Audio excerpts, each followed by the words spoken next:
I'm Mr. Racine. Today we're going to take a look at the impact of subsidies on markets. Let's get to it. Welcome to today's episode of Economics videos that don't suck. Look at this guy.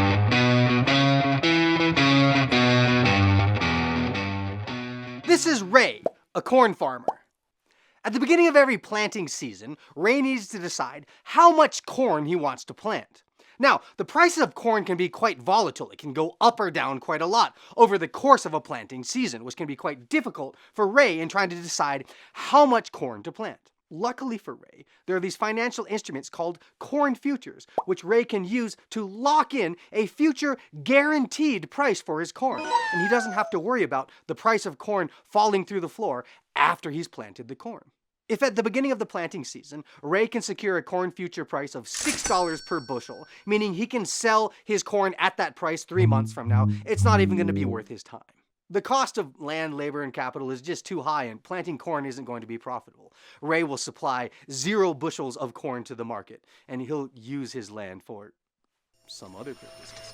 If you build it, he will come. Okay, however, if the price of corn now goes up to $9 per bushel, then it is worth it for Ray to actually use some of his land to plant corn. In that case, he'll abandon Shoeless Joe and the gang and decide to actually plant corn, and he'll plant, let's say, 1,000 bushels of corn for the season. If Ray can get a corn future at $12, it'll be worth him to hire some additional help. He'll plant even more corn, and he'll supply 2,000 bushels of corn to the market. And at a higher price of $15, he can even afford to rent that fancy tractor, and he'll grow 3,000 bushels of corn. So here we have Ray's supply curve, which shows the different quantities of corn that he'll grow at different prices. Now, let's say that the corn lobbying industry, a group of people who represent corn farmers, go down to Washington and they convince the good people at Washington that corn farmers are underpaid and they need additional help from the government. Washington agrees, and they decide to implement a specific or per unit subsidy in the corn market, which is a specific dollar amount that will be given to corn farmers based upon the quantity of corn that they grow and sell.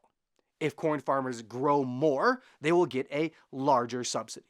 In our example, let's say that the government agrees to pay corn farmers an additional $3 per bushel of corn that they grow and sell. So let's take a look at how we would expect this to impact Ray's supply curve.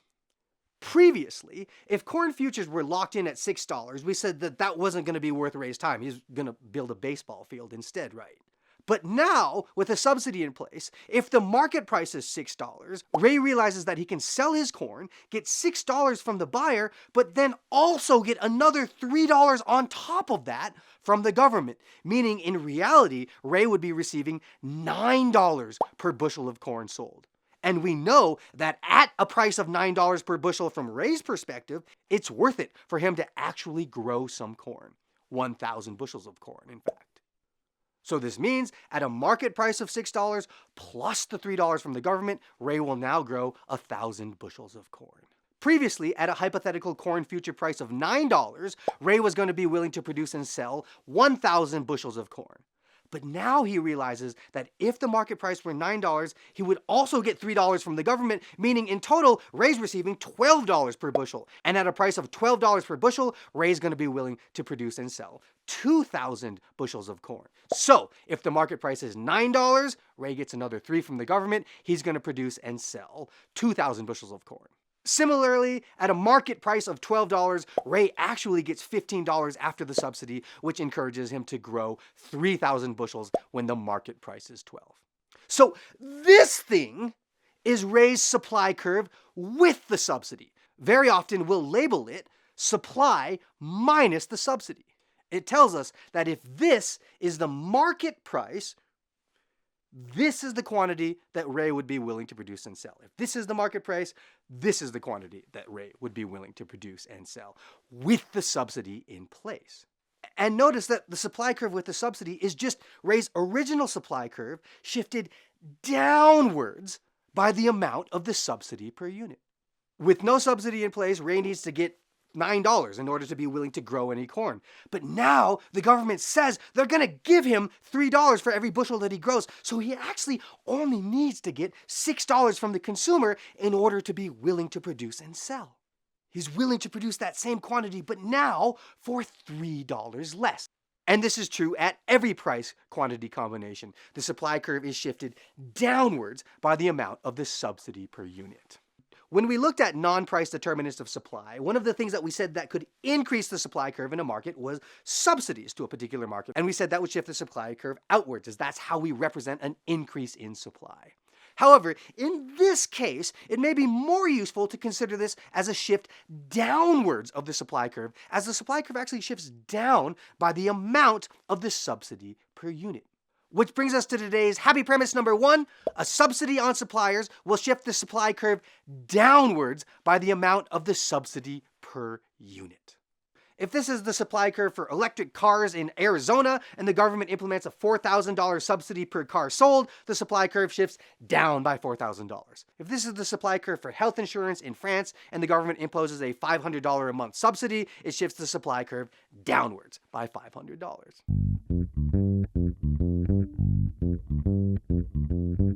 Okay, now here we have the market supply curve and the market demand curve for corn in Iowa. This supply curve now represents the sum of all of the individual farmer supply curves, like Ray. We can see in this market the equilibrium price is $9 per bushel and the equilibrium quantity is 60,000 bushels of corn.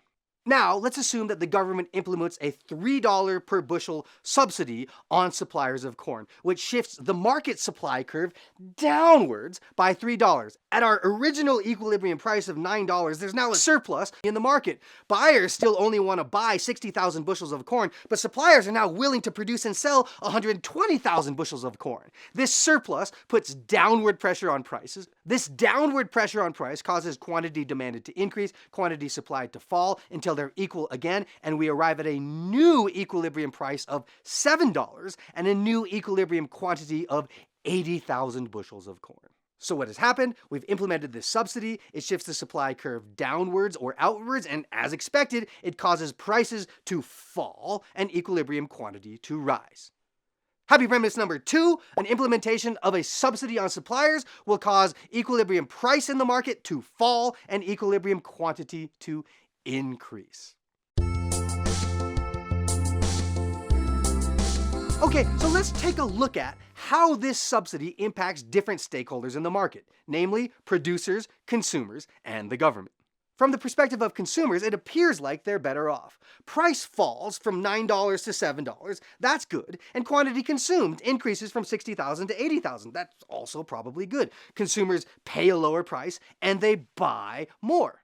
Consumer expenditure increases from $540,000, $9 times 60,000, this area here, to $560,000, $7 times 80,000, this area here. Technically, consumer expenditure could go up or down. It does depend upon whether or not price elasticity of demand is elastic or inelastic. But the most important thing is that consumers get to buy more corn and at a lower price. What about suppliers? Well, suppliers also seem to be better off. The quantity that they sell increases from 60,000 to 80,000, and that's good. Additionally, we need to consider how much money are producers receiving for every bushel of corn that they sell. Well, consumers are paying $7, right? That's the market equilibrium price for consumers, but we have to remember that producers are also receiving the additional $3 subsidy from the government on top of what the consumers are paying them. So this means then that producers are actually receiving a total of $10 per bushel of corn that they sell. And that's good also. Price received by producers increases from $9 to $10. Total producer revenue then increases from $540,000, $9 times 60,000, this area here, to $800,000, $10 times 80,000, this area here. Suppliers also win. They get a higher price and they sell more corn. So it's amazing. We've just discovered this thing that creates free benefits to everyone. Consumers pay lower prices. Producers receive higher prices. Everyone sells and buys more. Let's just subsidize everything. But what am I ignoring? What's the cost, right? It's not free. The government has to pay for this subsidy. The subsidy per unit is $3 per bushel, and they need to subsidize a total of 80,000 bushels sold. The total cost to government then is represented by this area here, $3 times 80,000 or $240,000 to finance this subsidy. Which brings us to happy premise number 3. A specific or per unit subsidy granted to suppliers will enable consumers to buy more and at a lower price, will enable producers to sell more and receive a higher price, but there's a cost to government. We can also consider how all of this affects consumer and producer surplus as well as social surplus. Before the implementation of the subsidy, consumer surplus is represented by this triangle here, the area above market price and below the demand curve. And we would calculate it as 1/2 times $6 times 60 for a total of $180,000. After the implementation of the subsidy, consumers now pay this lower price of $7 and consume a higher quantity of 80,000, so consumer surplus increases to this bigger triangle here.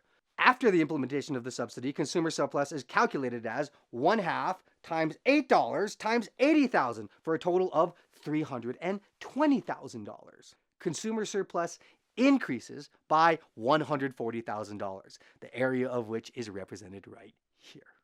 Producer surplus increases as well. Prior to the subsidy, producer surplus is this triangle here, the area below price and above the supply curve. This is equal to 1/2 times 3 times 60,000 for a total of $90,000 of producer surplus. After implementing the surplus, producers sell more, and they also now receive this higher price of $10, right? Remember, consumers pay $7, but producers also get the $3 from the government. So in essence, producers are receiving $10 for every unit that they sell. So producer surplus is going to be represented by the triangle above their supply curve, but now below the price that they receive, which is this $10 here. So producer surplus is now this bigger triangle here, which is calculated as 1/2 times 4 times 80,000 for a total of 160,000. Producer surplus increases by $70,000, and that increase in producer surplus is represented by this area here. Okay, so this is producer surplus with no subsidy. This is producer surplus with the subsidy. This is the gain in producer surplus. This is consumer surplus with no subsidy. This is consumer surplus with the subsidy. This is the gain in consumer surplus. Together, these two shapes represent the total increase in consumer and producer surplus brought on by the subsidy. But like we said before, this isn't free, right? The government has to finance this subsidy. And where is the cost of financing the subsidy? It's represented by this area here. $3 times 80,000 bushels, or a total cost of $240,000 to finance the subsidy. Notice that consumers gain $140,000 in surplus and producers gain $40,000 in surplus, which is a total gain of $210,000 in surplus, but it costs $240,000 to finance the subsidy, which is bringing the surplus increases on. The gain by producers and consumers in terms of surplus is less than the cost to government to finance the surplus. Government, in effect, is paying this much too much to finance the surplus. This area right here is the government expenditure that is not somehow getting translated to either consumer or producer surplus. This is consumer surplus, this is consumer surplus gain, this is producer surplus, this is producer surplus gain. So this area here is like the total surplus that is gained. But the government also spends this area here in the form of government revenue. So this portion of government expenditure pays for this increase in consumer surplus. Government pays and loses, consumers gain. So in effect, they cancel each other out. This is neither a gain nor a loss when you consider both of them together. And the same is for producers. Producers gain the surplus, government needs to pay for that area. So these two areas cancel each other out. So what are we left with? We're left with this little area here, which is government expenditures, which again doesn't go to either consumer surplus or producer surplus. This area here represents the deadweight loss, or the loss of social surplus that arises as a result of implementation of the subsidies. Happy premise number 4. In the absence of externalities, the cost of financing a subsidy will exceed the gains in producer and consumer surplus resulting from that subsidy, thereby resulting in deadweight loss, or a loss of social surplus.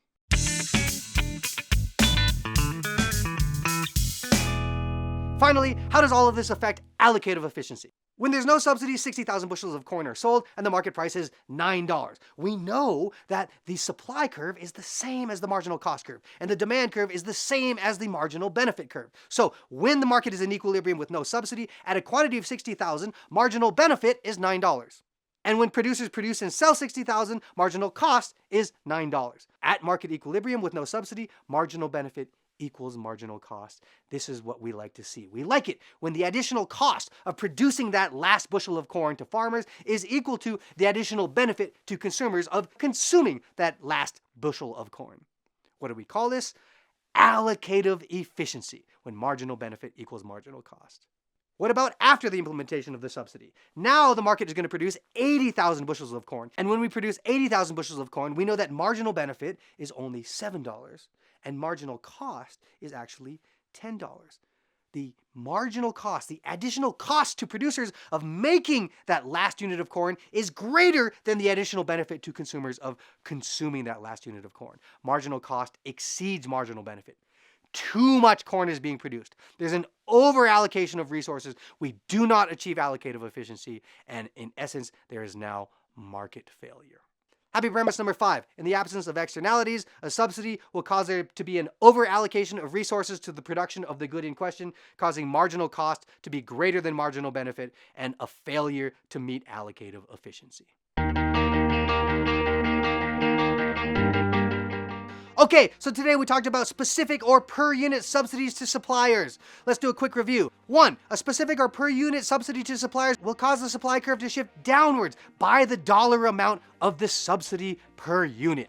2. This will result in a lower price paid by consumers and a greater quantity consumed in the market. 3. Consumers will be made better off because they consume more and at a lower price, consumer surplus increases. 4. Producers are also better off because they sell more and they receive a higher price after factoring in the subsidy.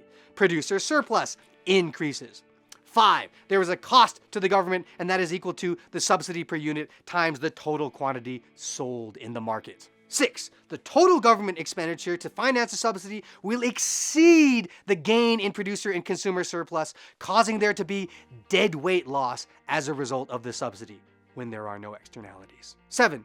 Similarly, when there are no externalities, subsidies result in an over-allocation of resources to production of that good. Marginal cost exceeds marginal benefit, and we don't achieve allocative efficiency. Okay, next time we're going to take a look at what happens if the government decides that prices are too high in a market. We'll take a look at something called price ceilings. Come on, come check it out.